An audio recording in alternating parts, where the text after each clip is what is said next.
রাওয়ালপিন্ডিতে ২ match সিরিজের দ্বিতীয় ও শেষ টেস্টে শুক্রবার পাকিস্তানের মুখোমুখি হওয়ার কথা ছিল বাংলাদেশ দলের। তবে বৃষ্টির কারণে প্রথম দিনে খেলা পরিত্যক্ত হয়েছে। দ্বিতীয় টেস্টে ২টি মাইলফলক স্পর্শে দাঁড়গড়ায় রয়েছেন বাংলাদেশের অভিজ্ঞ ব্যাটার মুশফিকুর রহিম।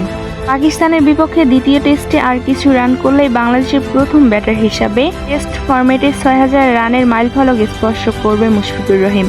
২০০৫ সালে ইংল্যান্ডের বিপক্ষে মুশফিকুর রহিমের অভিষেক হয়। অভিষেকের পর থেকে এখনো পর্যন্ত ৮৯টি টেস্ট ম্যাচ খেলেছেন তিনি। মুশফিকুর রহিমের টেস্ট ফরম্যাটে ২৭টি হাফ সেঞ্চুরি এবং ১১টি সেঞ্চুরি রয়েছে। সব মিলিয়ে ৩৯.১১ গড়ে ৫,৮৬৭ রান করেছেন এই ডানহাতি ব্যাটার। বাংলাদেশের হয়ে টেস্ট ফরম্যাটে মুশফিকুরের আগে রয়েছে তামিম ইকবালের রান।